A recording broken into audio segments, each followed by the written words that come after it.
leyendo ya hace harto tiempo, ¿ya?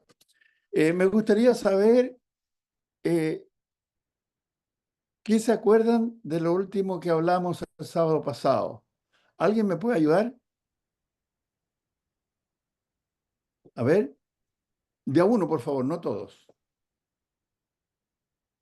¿Qué hablamos el sábado pasado acerca del libro de Apocalipsis que estábamos estudiando? Entonces tengo que repetir la lección. Sí, porque nadie sabe, nadie se acuerda, ¿ya? Entonces, bueno, estábamos el sábado pasado estuvimos estudiando acerca de Apocalipsis capítulo 14, verso 13. Verso 12 decía, aquí está la paciencia de los santos, los que guardan los mandamientos de Dios y la fe de Jesús. La paciencia tiene que ver, como decíamos, con el aguante. Algunas versiones dicen, ¿ya? Eh, con el saber esperar que los tiempos lleguen, ¿ya?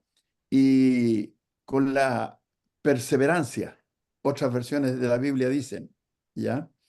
Y dice, aquí está la paciencia de los santos. Los santos sabemos que son los que, como dice el texto aquí, los que guardan los mandamientos de Dios y la fe de Jesús.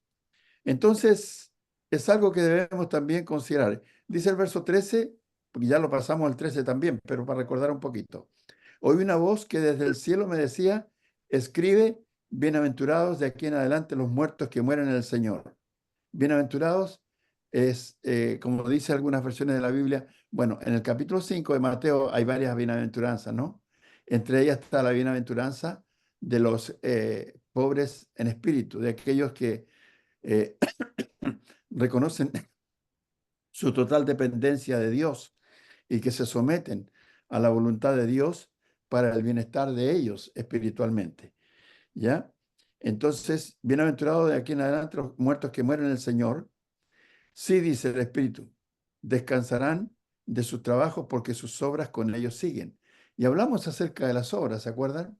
¿Se acuerdan del capítulo 2 de Efesios 2:10 que dice que fuimos hechos, a ver, déjenme, para buenas obras, ¿ya? Déjenme ver aquí el capítulo 2 verso 10 del libro de Efesios, que dice así, dice, porque somos hechura suya creados en Cristo Jesús para buenas obras, las cuales Dios preparó de antemano para que anduviésemos en ellas.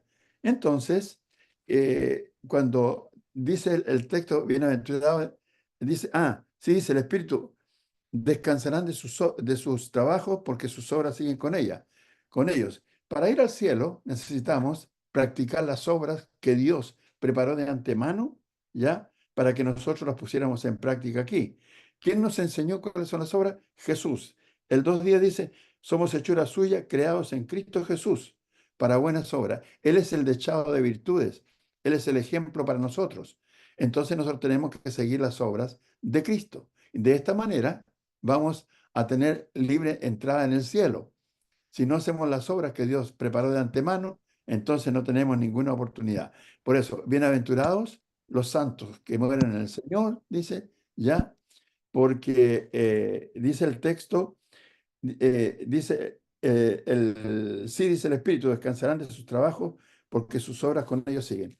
Todas las obras que nosotros hagamos aquí están registradas simbólicamente en un libro, el libro de la vida del Cordero, o los libros, como leímos en otros textos del Apocalipsis, ¿no? Eh, por eso nosotros tenemos que procurar hacer las cosas que Dios manda. Me estoy acordando que leímos también en el texto de Romanos, capítulo 2 en el verso 6 dice, el cual pagará a cada uno conforme a sus obras, ¿ya? Y en el verso 16 dice, en el día en que Dios juzgará por Jesucristo los secretos de los hombres conforme a mi evangelio. De manera que todo lo que hagamos, lo que digamos, las conductas que tengamos, cómo nos comportemos, cómo vivamos y enfrentemos esta vida, está registrado en la mente de Dios. Por eso tenemos que tener mucho cuidado con lo que hacemos, con lo que pensamos y con lo que hablamos, ¿ya? Ahí tenemos tres digamos, verbos, que es pensar, hablar y hacer, ¿ya? Esas tres cosas debemos tener mucho cuidado porque cada una de esas cosas que hagamos, que hablemos, ¿cómo se llama?, que pensemos, están registradas y vamos a ser juzgados de acuerdo al Evangelio. Si el Evangelio no contempla las acciones nuestras en esta tierra, entonces no va a ser favorable el juicio a nosotros. La sentencia va a ser el infierno. Y por eso tenemos que tener mucho cuidado, ¿ya? Yo sé que ninguno de nosotros quiere ir al infierno, por eso estamos aquí. Pero también tenemos que tener cuidado en lo que hacemos, en lo que decimos, en lo que hablamos, para que el juicio, cuando el Señor dé la sentencia sea favorable para nosotros, ¿ya? Eso es algo que debemos tener en cuenta. Eh, hay un texto en Apocalipsis 20:12 que estuvimos leyendo, a ver si lo consideramos 20:12, solamente para recordar, no vamos a profundizar mucho allí. 20:12 dice así. Vamos a leer del 20:11, ¿ya? A ver, para que vayan participando también los hermanos. Hermano Edwin, ¿está ahí? ¿Tiene Hermanito, sí, no. Ya, por dígame. favor. ¿Puede leer Apocalipsis 20:11 y 12? 20, 11 y 12. Dice la palabra del Señor. Vi un gran trono blanco y al que estaba sentado en él, delante del cual oyeron la tierra, oyeron la tierra Huyeron. y el cielo, y ningún lugar, y el cielo, y ningún lugar se halló ya para ellos. Y vi los muertos grandes y pequeños de pie ante Dios. Los libros fueron abiertos y otro libro fue abierto, el cual es el libro de la vida, y fueron juzgados los muertos por las cosas que estaban escritas en los libros según sus obras. Muy bien, gracias. Ahí están, dice la escritura que están registradas todas las cosas, el verso 12, y vi a los muertos grandes y pequeños de pie ante Dios, y los libros fueron abiertos. Y otro libro fue abierto, el cual es el libro de la vida. Y fueron juzgados los muertos por las cosas que estaban escritas en los libros según sus obras. Entonces, Amén. tenemos que tener un cuidado, ¿ya? Asiduo, celoso, ¿ya? De las cosas que hacemos, que decimos y que pensamos. ¿Ya? Es algo que no va a pasar desapercibido, que Dios tiene un registro, no hay computadora en el mundo que pueda tener un registro más exacto, perfecto y justo que, que Dios mismo, ¿no? Entonces, nuestras obras deben ser esas. Ahora, hay otro texto, dice el verso 13 dice, y el mar entregó los muertos que había en él, y la muerte y el Hades entregaron los muertos que había en ellos, y fueron juzgados cada uno según sus obras. Todos, no pasaron, no faltará ninguno. Y la muerte y el Hades fueron lanzados al lago de fuego. Esta es la muerte segunda. ¿Ya? Y el que no se halló inscrito en el libro de la vida fue lanzado al lago de fuego. Procuremos mantenernos inscritos en el libro de la vida, ¿ya? Procuremos mantenernos inscritos en el libro de la vida. Hermanos, podemos ser borrados del libro de la vida si nuestras obras no son conforme a la palabra de Dios. Leímos el otro día un texto que está aquí en Apocalipsis, capítulo, a ver, déjeme ver. Dice el capítulo 2, a ver, dice, a ver, el capítulo 3 verso 12, ya, por un lado, dice, el 3:5 de Apocalipsis dice, el que venciere Sí. será vestido de vestiduras blancas, y no borraré su nombre del libro de la vida y confesaré su nombre delante de mi Padre y delante de sus ángeles. Entonces, si nos mantenemos a pesar de del sufrimiento, de las tribulaciones, de las aflicciones que podamos pasar en esta tierra, como los cristianos del primer siglo, nos mantenemos firmes, ¿ya? Entonces, no vamos a ser borrados del libro de la vida, ¿ya?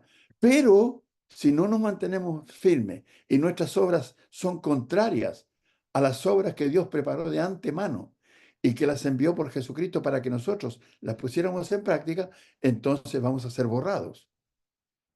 Tenemos, cuando venimos al Evangelio, cuando oímos el Evangelio, creímos el Evangelio y obedecemos el Evangelio y perseveramos en el Evangelio, quedamos inscritos y quedamos sellados, protegidos. Pero nosotros también podemos romper el sello y salir de allí, de ese lugar de confort espiritual que Dios nos da cuando venimos a ser cristianos. Y entonces se puede borrar nuestro nombre del libro de la vida del Cordero. Dice allí, hay otro texto que tengo aquí, a ver, dice, sí, el verso 12. Al que venciere, yo lo haré columna en el templo de mi Dios y nunca más saldrá de allí. Y escribiré sobre él el nombre de mi Dios y el nombre de la ciudad de mi Dios, la nueva Jerusalén, la cual desciende del cielo de mi Dios, y mi nombre nuevo. ¿Ya? Entonces, eh, tenemos que tener cuidado. Tenemos una joya del más alto valor en nuestras manos, por decirlo de una manera. ¿Ya? Tenemos una joya, tenemos un valor muy preciado que costó la sangre de Cristo. Entonces nuestras obras tienen que, eh, tienen que ser ajustadas a lo que Dios quiere para que no soltemos esa joya, que es la salvación de nuestras almas, el perdón de nuestros pecados, la promesa de la vida eterna, la comunión eterna con Dios, ¿ya? Entonces, son cosas que debemos considerar. Me parece, otro texto aquí dice, me parece que estaba en el 21, 12 dice, tenía un muro grande y alto con 12 puertas, y en las puertas 12 ángeles, y nombres inscritos que son los de las 12 tribus de los hijos de Israel. No ese es el texto que estaba buscando. Ah, perdón. Es 21, verso, eh, verso 8. Apocalipsis 21:8. Dice, pero los cobardes e incrédulos, los abominables y homicidas, los fornicarios y hechiceros, los idólatras y todos los mentirosos tendrán su parte en el lago que arde con fuego y azufre, que es la muerte segunda. Entonces, para ir terminando esa parte que ya habíamos hablado, un pequeño recuento, las obras nuestras son muy, muy necesarias que las hagamos conforme a las obras que Dios preparó, según Efesios capítulo 2, verso 10, en Jesucristo desde antes de la fundación del mundo. Nosotros tenemos que seguir esas obras. Y esas obras son los mandamientos de Dios que están para protegernos, están para cuidar nuestras almas. Ese es el propósito de la ley de Dios, ayudarnos a la salvación. Entonces, si no lo hacemos, estamos descuidando nuestra propia salvación. Y nosotros tenemos que apreciar y valorar el sacrificio de Cristo en la cruz. Bien, eso fue en el capítulo 14, verso 13. Repito, oí una voz que desde el cielo me decía, escribe bienaventurado aquí en adelante los muertos que mueren en el Señor. Sí dice el Espíritu, descansarán de sus trabajos porque sus obras siguen con ellos. Ojalá que las obras nuestras cuando sigan con nosotros, no nos lleven hasta el infierno, sino que nos lleven al cielo. ¿Ya? Tenemos que tener cuidado. Vamos al 14:14. Dice, miré y aquí una nube blanca y sobre la nube uno sentado semejante al Hijo del Hombre, que tenía en la cabeza una corona de oro y en la mano una hoz aguda. Aquí hay un juicio, ¿no? Eh, Dice el verso 15, y del templo salió otro ángel, clamando a gran voz, al que estaba sentado sobre la nube, diciendo, levántate y echa fuera a los que están en la corona de oro y en la hoz, porque el tiempo de juzgar a los vivos y a los muertos ha llegado. Aquí hay un juicio, ¿no? Dice el verso 15, y del templo salió otro ángel clamando a gran voz, al que estaba sentado sobre la nube, mete tu hoz y ciega, porque la hora de cegar ha llegado, pues la mies de la tierra está madura. Esto nos hace ver cosas interesantes. Por ejemplo, hermano, eh, en el, en el capítulo 14, el versículo 16, perdón, versículo 14 al 16, vamos a ver una cosecha. Una cosecha. No sé cuántos de ustedes habrán trabajado en el campo, pero aquí su servidor, cuando joven, que también fui joven por si acaso, eh, trabajó en el campo mucho tiempo, ¿ya? Y entonces, aunque no tuve la hoz en la mano para cegar el trigo, veía cómo segaban el trigo. Y luego que lo segaban, lo ponían en una rueda donde iban los caballos pisoteando el trigo y se iba separando el trigo, el grano, de la paja. Y la paja iba a ser quemada, pero el grano iba a ser cosechado y recogido en un granero o en un silo, como llamaban aquí, ¿ya? Entonces, eso es algo que debemos entender un poquito, porque aquí hay una herramienta en esto. Cuando dice aquí una nube blanca, y sobre la nube uno sentado semejante al Hijo del Hombre, que tenía en la cabeza una corona de oro y en la mano una hoz aguda. La hoz tiene que ver con el juicio, ¿ya? Y la corona con el rey. El rey es Cristo, ¿ya? Por favor, alguien, a ver, un hermano, hermana. Hermana Marisa, ¿está por ahí? Si puede leer el texto de Daniel, capítulo Daniel, 7. Daniel, capítulo 7, por favor, hermanita. a ver, vamos con Daniel, capítulo 7, Verso 13. 13. Dice, miraba yo en la visión de la noche, y he aquí con las nubes del cielo venía uno como un hijo de hombre, que vino hasta el anciano de días, y le hicieron acercarse delante de él, y le fue dado dominio, gloria y reino para que todos los pueblos, naciones y lenguas le sirvieran. Su dominio es dominio eterno, que nunca pasará, y su reino uno que no será destruido. Muy bien, gracias, Meta. Aquí está hablando de Cristo, esta profecía, ¿no?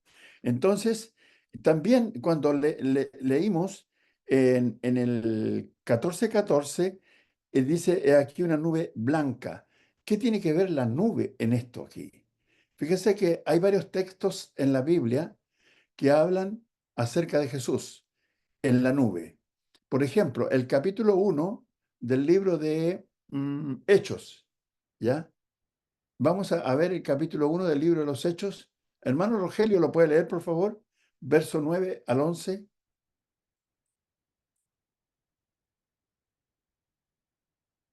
Hechos, capítulo 1, verso 9 al 11.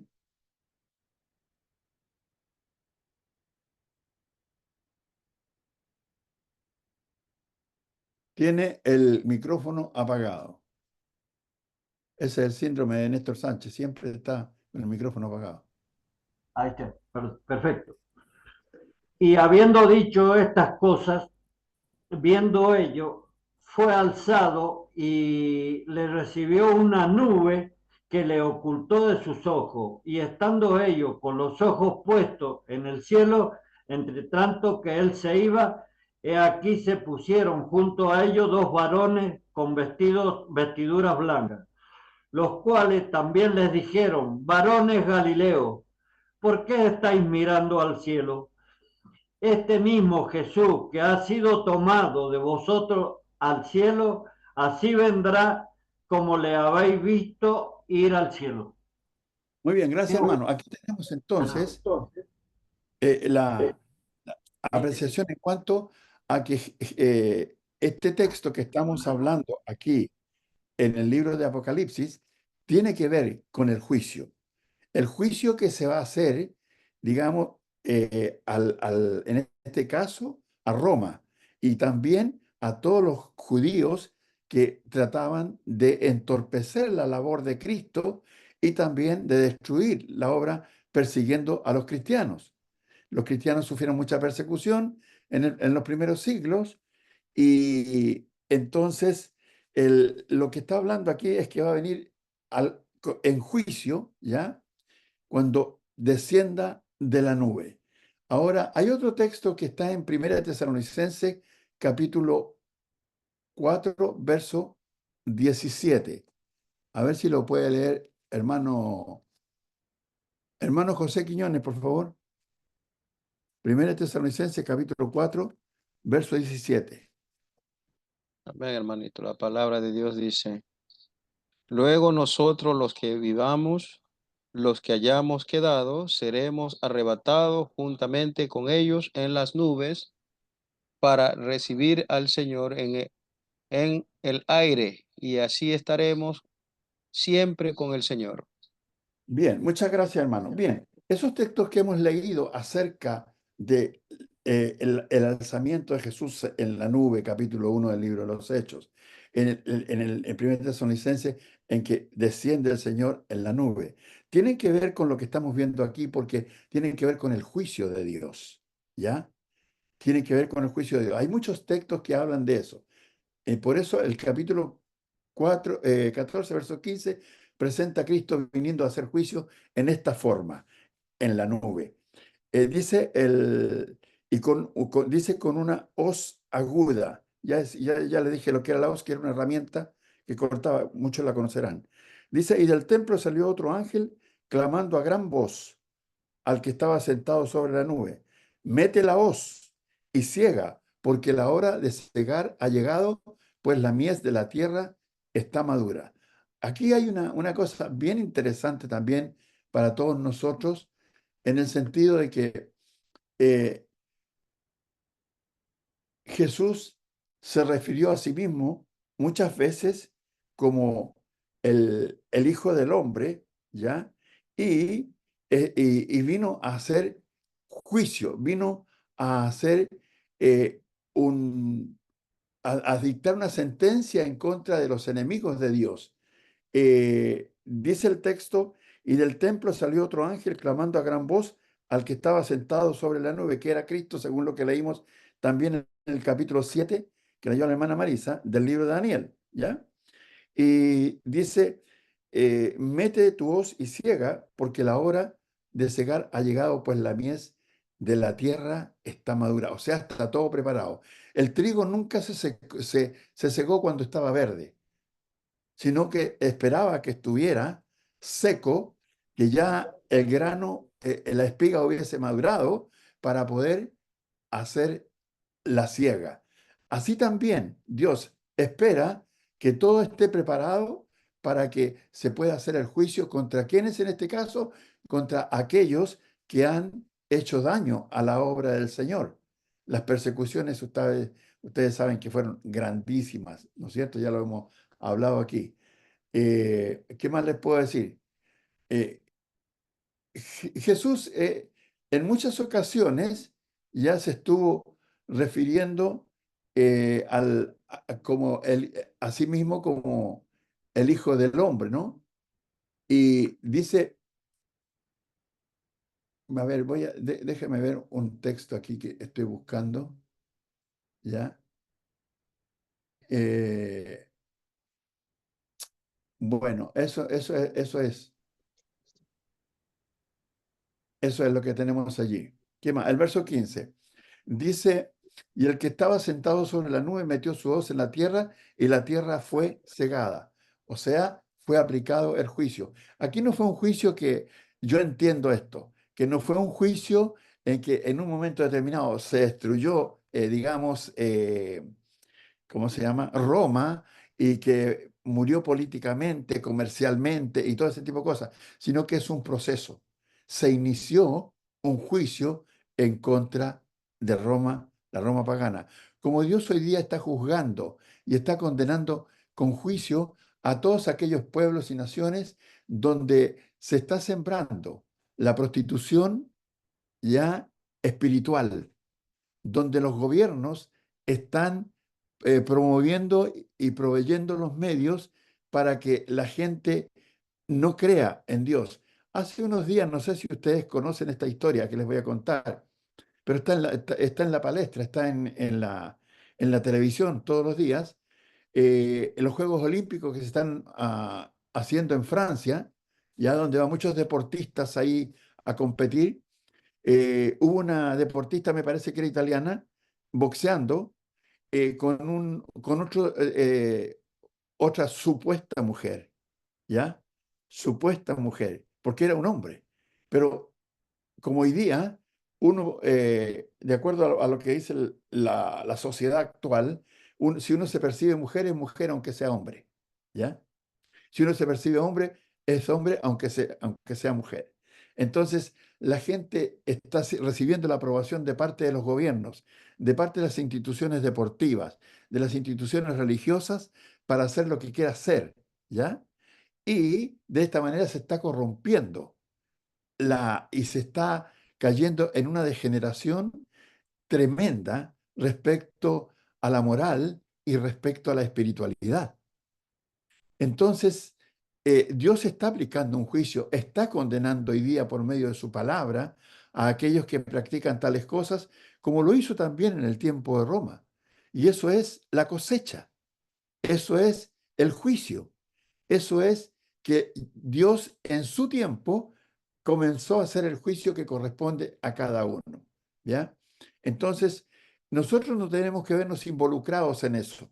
No tenemos que aprobar por mucho y por gran cantidad de gente que estén, digamos, aprobando eso, o por autoridades importantes del mundo actual, las cosas que se están haciendo que van en contra de la ley de Dios, de los mandamientos de Dios y de la creación de Dios. No tenemos que vernos involucrados en eso, porque Dios condena, castiga, ¿ya? Y hace un juicio sobre todo eso. Así pasó con el tiempo de Roma también. Entonces llegó el tiempo en que los cristianos van a tener que disfrutar de paz, de más tranquilidad, de un sosiego interior, de calma para sus vidas, porque Dios está aplicando un juicio contra todos aquellos que persiguen el cristianismo de una o de otra manera. La persecución al cristianismo se da en diferentes formas, se ha dado en diferentes tiempos y no es diferente hoy día tampoco. Por eso, hermano, reitero lo que pienso. Este libro de Apocalipsis no fue para los cristianos del primer siglo solamente y se terminó. No, no es para los cristianos del próximo siglo tampoco. Es para todos los cristianos de todo tiempo, porque aquí, en este libro, hay tres cosas interesantes. Hay una inyección de fe para los cristianos. Hay una palabra de consuelo, alivio para las penas de los cristianos que están sufriendo. Y hay una esperanza de vida eterna, una esperanza cierta, no una mentira. El mundo tiene muchas esperanzas en la idolatría, ¿ya? En los ídolos hechos por manos humanas. Pero el libro de Apocalipsis también tiene promesas para nosotros hoy día, ¿ya?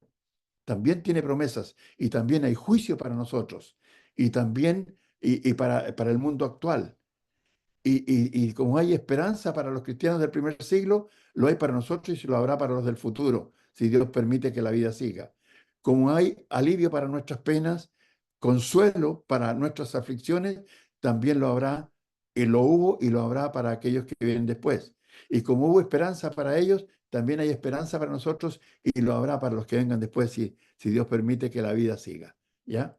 Entonces, el juicio también es para los de aquel tiempo, para los de este tiempo y para los del próximo tiempo, si Dios permite que la vida siga. ¿Ya? Entonces, lo que tenemos que hacer nosotros los cristianos, no involucrarnos con el mundo actual. ¿Por qué? Porque va a recibir el justo pago cada uno que se identifique con el mundo de pecado. Eso es algo que debemos considerar. Dice... Mire, el capítulo 14 lo leímos, pero lo vamos a leer en el verso 8. Dice así: otro ángel le siguió diciendo, ha caído Babilonia, la gran ciudad, porque ha hecho beber a todas las naciones del vino del furor de su fornicación. Y el tercer ángel lo siguió diciendo a gran voz, si alguno adora a la bestia y a su imagen y recibe la marca en su frente o en su mano, él también beberá del vino de la ira de Dios que ha sido vaciado puro en el cáliz de su ira y será atormentado con fuego y azufre delante de los santos ángeles y del Cordero. Entonces, tenemos que mantenernos aparte, separados. Quizás usted sienta que somos muy pocos, no importa. Somos pocos vivos y no muchos muertos. ¿Ya? Eso es algo que tenemos que tener en cuenta. No nos dejemos llevar por la corriente del mundo. ¿Ya? La corriente del mundo lleva a todos los peces muertos. Pero cuando nosotros vamos en contra de la corriente del mundo, somos peces vivos, guardando la figura. Por eso tenemos que evaluar esta cosa. No es una cosa así como que se escribió y nada más. No. La mies dice está madura o está seca. Es tiempo para cosecharla. Es tiempo para cosechar y para afrontar lo que tiene que afrontarse con respecto al castigo y al juicio para aquellos que hicieron el mal. El 14 y 16 dice, y el que estaba sentado sobre la nube metió su hoz en la tierra y la tierra fue cegada. Es Cristo quien cosecha porque Él es el Señor de la mies, pero lo hace a través o por medio de los obreros, ¿ya? Y aquí los obreros son ángeles. Acuérdense, ¿quién puede leer el capítulo 1 del libro de Hebreos, por favor? A ver, hermano, ¿quién está por ahí, hermano Jorge? Octavio, Oh, hermano Octavio, ya. Usted no ha Ya. leído y nunca lee. capítulo 1, versículo. Déjeme decirle a ti, hermanito, ¿ya? El verso, a ver, lea desde el versículo 13 al 14. Dice así, pues, ¿a cuál de los ángeles dijo Dios jamás, siéntate a mi diestra hasta que ponga a tus pies, a tus pies enemigos por estrado de mis pies? El 14 dice, no son todos espíritus ministradores enviados para servicio, favor de los que serán herederos de la salvación. Gracias, hermano. Está hablando de los ángeles y dice, no son todos los ángeles, espíritus ministradores enviados para servicio a favor de los que serán herederos de la salvación. Un ministro es alguien que trabaja y controla lo que es una hacienda, ¿ya? O lo que es algún lugar especial donde hay un dueño, pero no es el dueño.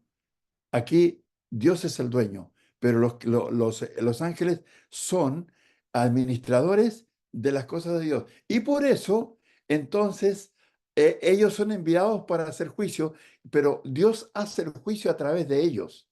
Como Dios nos da mandamiento hoy día a través de su palabra escrita. Hoy día usa su palabra, usó los ángeles antes, dice el capítulo 1 de Hebreo y el verso 1, dice, Dios habiendo hablado muchas veces y de muchas maneras en otro tiempo a los padres por los profetas, en estos postreros días nos ha hablado por el Hijo, a quien constituyó heredero de todo y por quien asimismo hizo el universo. Entonces, Dios ha hablado muchas veces y ha hablado de muchas maneras en los tiempos pasados. Dice a los padres por los profetas. Entonces Dios ha usado profetas, ha usado apóstoles, ha usado ángeles y ahora usa su palabra para llegar a nosotros. ¿Ya? Y Dios está haciendo un juicio. Cuando da un mandamiento y uno no lo obedece, entonces está complicado. Tiene un conflicto con Dios y tiene que deshacerse pronto de ese conflicto, porque horrenda cosa es caer en manos del Dios vivo. ¿Ya? Entonces, eso es algo que debemos considerar. Vamos a Mateo capítulo 9, por favor. Verso 30. ¿Está por ahí, hermano Jorge, ahora? Acá Mateo estoy. 9. Soy hermanito Mateo 9, verso 36 al 38, hermano, por favor. 9, 36 al 38. Ya. Lea desde el 35. 35. Recorría Jesús todas las ciudades y aldeas, enseñando en la sinagoga de ellos y predicando el evangelio del reino y sanando toda enfermedad y toda dolencia en el pueblo. Y al ver las multitudes, tuvo compasión de ellas, porque estaban desamparadas y dispersas como ovejas que no tenían pastor. Entonces dijo a sus discípulos: a la verdad, la mies es mucha, a los obreros pocos. Sigo, rogad pues al Señor de la mies que envíe obreros a su mies. Ok.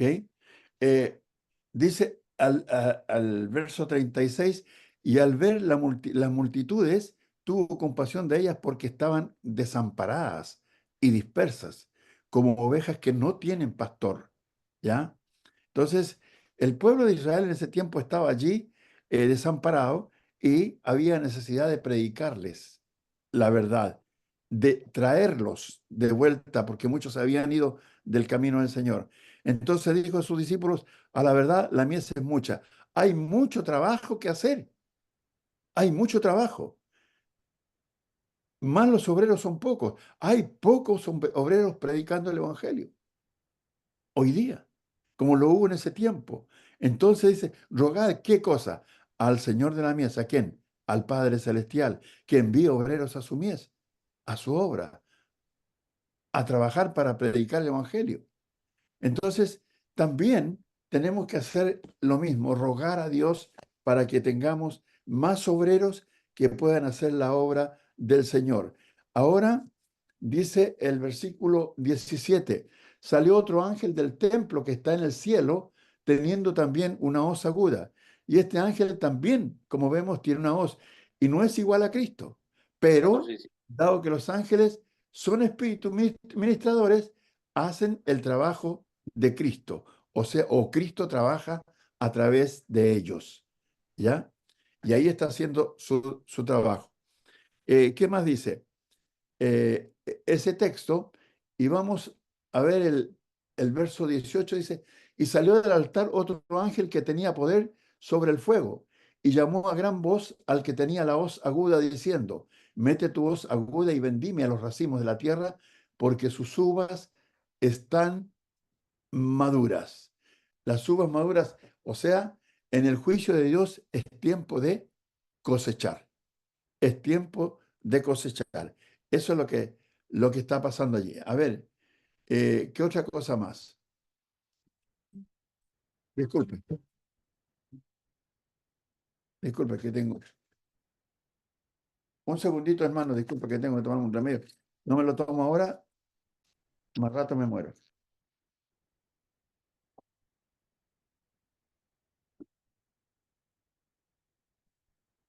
Gracias, disculpen. A veces no me lo tomo y después me olvido. Entonces el 19 dice: y el ángel arrojó su hoz en la tierra y vendimió la viña de la tierra y echó las uvas en el gran lagar de la ira de Dios. Cuando hablan del lagar, yo estaba leyendo allí otras versiones de la Biblia a qué se refería, y se refiere en algunos a una cubeta, a una tinaja, a una pileta, dicen también. Y cuando éramos más jóvenes que lo que soy ahora, íbamos a trabajar al campo y, y trabajábamos sacando zanahoria que está metida en la tierra, pero cuando la saca uno sale con tierra, con barro, y hay que lavarla. ¿Para qué cosa? Para ponerla en un saco y después llevarla al mercado para venderla, porque así sucia no la quieren comprar. Entonces, teníamos que llevar a un lagar de cemento, ¿ya? Y ahí tirábamos la zanahoria al agua y luego con los pies se decía patear, ¿ya? Se pateaba la zanahoria y quedaba limpia y luego la llevamos. Entonces, en la uva también se hace, aquí hay una fiesta que hacen, le llaman la fiesta de la vendimia, como lo hacen en Mendoza, hermano Rogelio, ¿no es cierto? Es muy famosa Eh, la fiesta de la vendimia en Mendoza, ¿no? Creo que es lo más bello que tenemos, pero justamente el lagar, todo eso, eh, yo por lo menos no sé, se descarga los camiones, todos los volquetes que dicen, y se tira a una cosa que es la que va así, levantando y se muele todo, pero no sé que se lave, ahí no sé la uva. Lo que Bueno, sí hay que evitar cuando usted cosecha es cuando el inspector vendría a ser, le hace que saque varias hojas del tacho, porque generalmente uno por hacer tira muchas hojas. Y bueno, claro. eso sí no lo quiero. Bueno, gracias, hermano. La- es una tarea muy, muy grande que hay que hacer, pero el lagar es el lugar donde se ponía la uva, y todavía en muchos países se hace así, ¿ya? Y se sacaba el fruto, el producto, que era el jugo de la vid, que después se convierte en vino, embriagante y todo ese tipo de cosas, pero se acaba ese fruto. Pues bien, cuando dice que vendimió la viña de la tierra y echó las uvas en el gran lagar de la ira de Dios, no fue un lagar, digamos, como para disfrutar, no. Está hablando del juicio de Dios. Está hablando de lo que venía. La ira de Dios tiene que ser el destino de toda persona que se le opone y rechaza la salvación que Dios ofrece en Cristo Jesús. Allí es el destino. Entonces nosotros tenemos que aprender de eso también hoy día.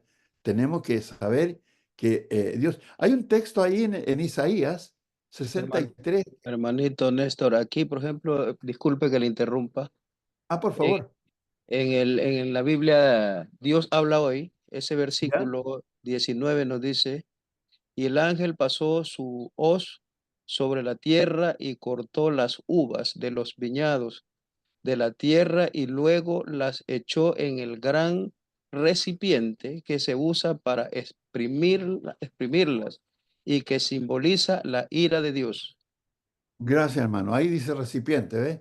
Otros dicen cubeta, pileta, en fin. Pero tiene que ver con eso. Es el instrumento donde se pone ya el producto para procesarlo. Y aquí se va a procesar el juicio.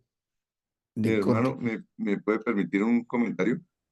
Sí, hermano, por favor. Eh, lo que pasa, de hecho, no sé si lo tengas ahí, porque una de las cosas que es bastante similar es con la parábola del trigo y la cizaña. De hecho, Ah, ahí sí, sí. dice que, ahí es donde dice que los segadores son los ángeles, ahí cuando la explica en Mateo 13, del 38 en adelante, empieza a explicarla y habla de las dos cosas. Y aquí también se habla de dos cosechas. Démonos cuenta que habla primero la cosecha del trigo, que ahí no habla de algo malo que le pase al trigo, pero igual después habla, sí, de la cosecha de la uva. En el otro lado habla de la cosecha de la cizaña, o sea, que la separan aparte y la echan al fuego. Y aquí pues habla de que pues va a ser pisada, o sea, es hollada, que básicamente es lo mismo, que es lo que forma como sacaban el jugo, pisoteando las uvas en un lagar. ¿Sí? De hecho, en números dice que parte de lo que se ofrecía como libación era el producto del lagar, o sea, el fruto de la vid, el El fruto de jugo la de vida. uva. Es parte de Correcto. lo que se ofrecía como libación. Y es eso, o sea, aquí, pero aquí es de la ira. O sea, en los primeros, que es del trigo, no hay ira. En estos segundos, que es la uva, sí hay ira. Entonces es como esa separación. El juicio, el que tiene todo el juicio es el Señor. Y como se habla también en Mateo 25, lo separa. ¿Sí? Pero es bastante parecido a esa parábola del trigo y la cizaña. Amén. Sí, hermano. Muchas gracias. Sí, ahí siempre en la cosecha se va a sacar el producto que es eh, el que se busca cosechar, para el producto bueno, digamos, pero también se va a separar lo malo y lo malo va a ir, en este caso, todos los malos al infierno, al fuego eterno. Entonces, es eso. Vayan por favor conmigo al, Ayer. al capítulo, a Isaías capítulo 63, verso 1 al 6. Un hermano que no haya leído, por favor. Hermano, a ver, no sé.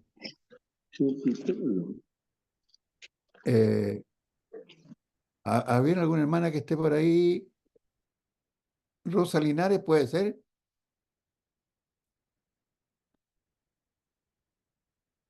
No, parece que no. A ver, ¿Puedo el hermano. leer? Isaías, ¿qué dijo? Y ya, ok. Capítulo 63, verso 1 al 6, hermana, por favor. 63. Claro, Isaías, capítulo 63, que se ubiquen bien los hermanos, por favor. 63, 1 al 6. Sí, hermana, por favor. Ahora sí. Ya. ¿Quién es este que viene de Edom, de Bosra, con vestidos rojos? Este hermoso en su vestido, que marcha en la grandeza de de su poder. Yo el que hablo en justicia grande para salvar, porque es rojo su vestido y sus ropas como del que ha pisado en lagares. He pisado yo solo el lagar y de los pueblos nadie había conmigo. Los pisé con mi ira y los hollé con mi furor y su sangre. Salpicó mis vestidos y manché todas mis ropas, porque el día de la venganza está en mi corazón y el año de mis redimidos ha llegado. Miré y no había quien ayudara y maravillé que no hubiera quien sustentase y me salvó mi brazo y me sostuvo mi ira y con mi ira hollé los pueblos y los embriagué en mi furor y derramé en tierra su sangre. Hasta el 6, hermanito. Gracias, hermana. Hasta el 6, sí, gracias. El lenguaje que tenemos aquí también tiene mucho que ver con lo que está diciendo ahí. Lo citan varias versiones de la Biblia, ¿ya? A veces en las citas que hay abajito, por ahí algunas letras pequeñas, citan ese mismo texto, ¿ya? Acerca del juicio de Dios. El rojo aquí es el rojo del pecado, el color del pecado, aunque era también el color de los reyes, pero es el color del pecado. Y entonces, aquí podemos ver la venganza de Dios en contra de Edom. ¿Edom quién era? ¿Se acuerdan? Era uno de los hijos de Saúl. De allí venían, ¿ya? De la descendencia de Saúl, perdón. Entonces, vemos esto, ¿ya? Que la ira de Dios tiene que ser el destino de toda persona que se le opone y rechaza la salvación que Dios está ofreciendo en Cristo Jesús. Eso es algo que nosotros debemos tener en cuenta, debemos considerar, porque no estamos exentos del castigo de Dios si nosotros abandonamos. ¿Recuerdan ustedes lo que dice allí el capítulo Primera de Corintios capítulo 15, verso 2, dice el apóstol Pablo, los hermanos en Corinto, el evangelio que os he predicado, en el cual también perseveráis, si no creísteis en vano. Si no hay una perseverancia en el evangelio conforme a la voluntad de Dios, también podemos ser víctimas de nuestros propios pecados y caer en un juicio de Dios y de probar la ira de Dios. Y eso yo creo que nadie quiere, ¿ya? Dice el capítulo 12, perdón, estoy acá en el texto de Isaías. 14 dice, estamos en el 19. Y el ángel arrojó su hoz en la tierra y vendimió la viña de la tierra y echó las uvas en el gran lagar de la ira de Dios. Y fue pisado el lagar fuera de la ciudad y del lagar salió sangre hasta los frenos de los caballos por 1600 estadios. Esto es algo bien, bien interesante también de considerar, pero yo creo que vamos a tomar un tiempo más para analizar esto. Así que por hoy día vamos a dejar hasta aquí y luego vamos a seguir el próximo sábado, si Dios lo permite. Hermano Jaime. porque no quiero tomarle mucho tiempo.